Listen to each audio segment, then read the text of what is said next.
Olá, estamos aqui no nosso quinto vídeo sobre o decreto número 12.686, de 20 de outubro de 2025, que institui a Política Nacional de Educação Especial Inclusiva e a Rede Nacional de Educação Especial Inclusiva, e também falando, né, do decreto que alterou aí esse decreto, que é o 12.773, de 8 de dezembro de 2025. Então, na realidade, aí a gente teve aí uma reestruturação aí de um decreto pelo outro, tá? E nós estamos falando do capítulo 2º da organização e da oferta do AEE. Hoje, o quinto vídeo, sessão 5, do profissional de apoio escolar. Então, se você perdeu aí, se você não assistiu aos 4 vídeos anteriores, nós falamos aí do estudo de caso, do atendimento educacional especializado,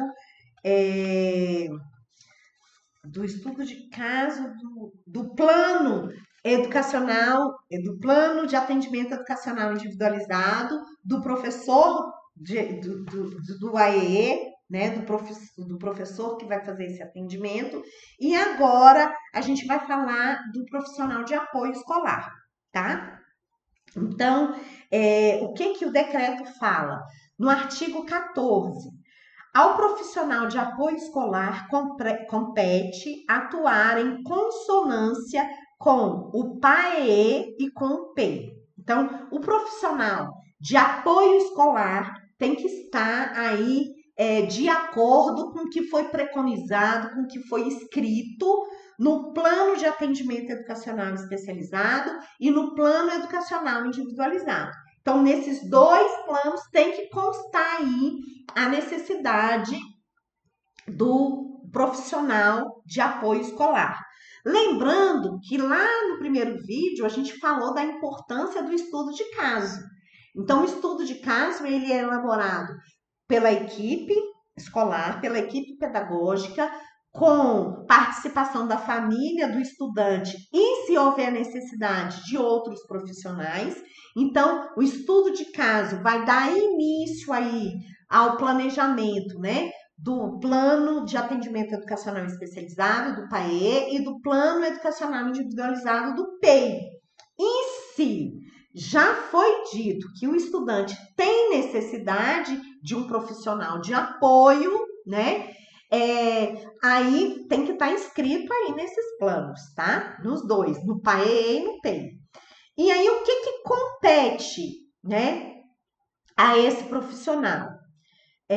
Primeiro, a locomoção, acesso e participação dos estudantes em todos os espaços e atividades pedagógicas. Então, esse profissional é que vai auxiliar aí na locomoção do estudante, se ele precisar de um profissional para locomoção, para ele ter acesso e participar em todos os espaços, tá? Então, assim, na sala de aula, nos espaços comuns, às vezes em atividades extraescolares, também em outros ambientes, né? Porque os ambientes educacionais são diversos. Então, o profissional de apoio, se for necessário, ele precisa estar aí envolvido, né? E nas atividades pedagógicas. Então, agora a gente já tem um profissional, né, chamado profissional de apoio escolar, que vai auxiliar aí nessas questões, na locomoção, no acesso, na participação em todos os espaços e nas atividades pedagógicas, inclusive. Segundo, na higiene, na alimentação, guardado o respeito ao corpo e à privacidade, ao tempo e às escolhas do estudante. Então, com muito respeito, né? Mas, se for necessário, esse profissional também auxilia na questão da higiene e da alimentação, desculpa. Da higiene e da alimentação. Mas tem que estar descrito lá nos planos, tá, gente? Terceiro, na interação social e na comunicação, a partir do reconhecimento de diferentes formas de expressão do estudante e da pluralidade dos meios e modos de comunicação. Então, na interação social e na comunicação, respeitando o tipo de comunicação que esse estudante precisa, que esse estudante utiliza, tá? Então, é um profissional, esse profissional de apoio, ele precisa intermediar a interação e a comunicação do estudante com seus pares, com as outras pessoas, né? Com toda a equipe, enfim. Mas também reconhecer e utilizar as diferentes formas de comunicação. Então, se esse estudante, por exemplo, usa comunicação alternativa aumentativa, esse profissional precisa dominar, né, esse tipo de comunicação para ele ser o mediador desse estudante, né, com toda a equipe escolar. Então, tem que respeitar essa pluralidade, essa diversidade de meios de comunicação. Quarto, na utilização de eventuais tecnologias e recursos auxiliares desenvolvidos pelo AEE, de modo a favorecer o convívio entre os pares e a livre expressão dos estudantes nas atividades e nos espaços escolares. Então, se ele utilizar alguma tecnologia assistiva, esse profissional de apoio escolar, ele precisa mediar, ele precisa utilizar, favorecer a utilização desses recursos, né? E aqui ele fala, desenvolvidos pelo AEE.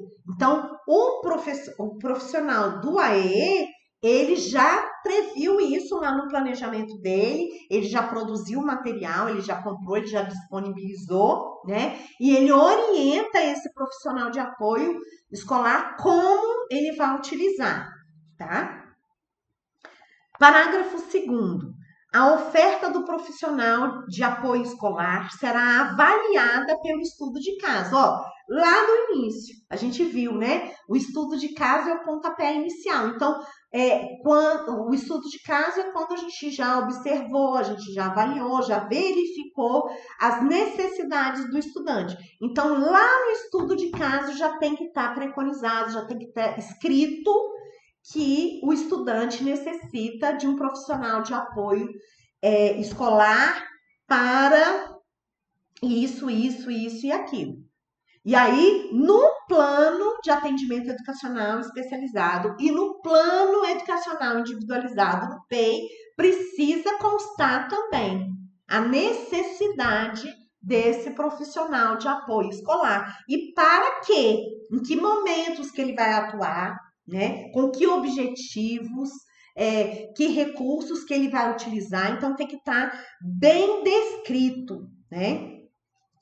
A oferta do profissional de apoio escolar será avaliada pelo estudo de caso, como a gente já falou, e independerá de resultado de diagnóstico, laudo, relatório ou qualquer documento emitido por profissional de saúde. Então, gostaria muito de ressaltar isso. Não vai ser, vamos dizer assim, um médico, um profissional de saúde é que vai determinar a necessidade desse apoio escolar. Ele pode até colocar isso, mas quem é que vai definir é o estudo de caso. Por quê? Porque o estudo de caso é pedagógico, né? A gente já viu, ele está voltado para as questões pedagógicas, né? Então, o estudo de caso é que vai fechar, que vai definir. Por quê? Porque não depende da solicitação de alguém da equipe médica que tenha esse profissional de apoio escolar, tá? Isso é uma informação muito valiosa. Artigo 15. O profissional de apoio escolar terá, então, primeiro, formação inicial de, no mínimo, nível médio, tá? Então, a formação inicial é nível médio. A lei não estabelece que tipo, né, de curso. Ensino médio é o básico ali, né? É o início. para ele ser considerado ali um profissional de apoio escolar. Segundo, formação continuada com carga horária de no mínimo 180 horas nos termos do disposto no ato do ministro da Educação. Isso foi incluído pelo decreto número 12.773 de dezembro de 2025.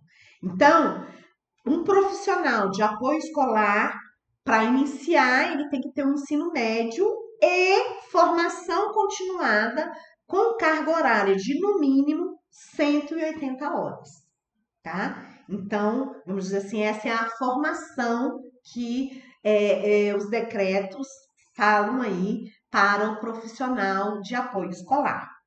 Parágrafo único. A União colaborará com os estados, o Distrito Federal e os municípios para promover a formação continuada em serviços de profissionais de apoio escolar. Então, assim como lá na formação do professor de AEE, né, a União também vai colaborar.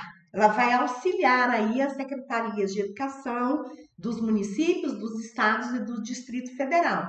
Mas essas secretarias precisam aí estar alertas, né? E pensar aí nesses cursos de formação continuada, tanto para os professores de atendimento educacional especializado, carga horária mínima de 360 horas, quanto para os profissionais de apoio escolar, carga mínima de 180 horas. Então, agora está na legislação, né? Então, como eu disse, é uma legislação federal, cabe, né, a todos os níveis de educação, né? Lá desde a educação básica, desde a educação infantil até a universidade, até o superior, em todos os níveis, em todo o tempo, né? Na educação ao longo da vida, escolas públicas e privadas, né? Isso tudo é muito importante. São decretos novos, né? Do ano de 2025.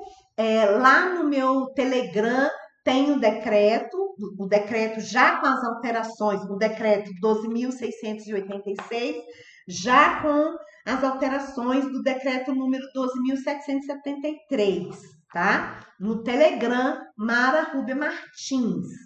E se você não assistiu aos outros vídeos, aqui nós temos 5 vídeos falando, né, do capítulo 2, a seção 1 do atendimento educacional especializado, seção 2 do estudo de caso, seção 3 do plano do atendimento educacional especializado, seção 4, professor do atendimento educacional especializado e 5 do profissional de apoio escolar. Assistam aos 5 vídeos. Se você gostou, dê o seu joia e compartilhe, né? Compartilhe com os colegas, com as famílias, né? Dos estudantes que são público-alvo aí da educação especial, estudantes com deficiência, com transtorno do espectro autista, altas habilidades, superdotação.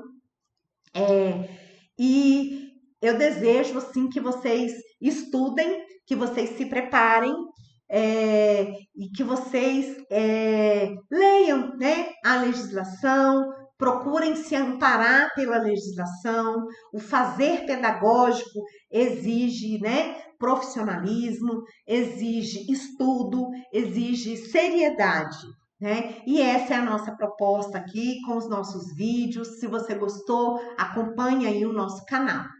Eu desejo sucesso para todos.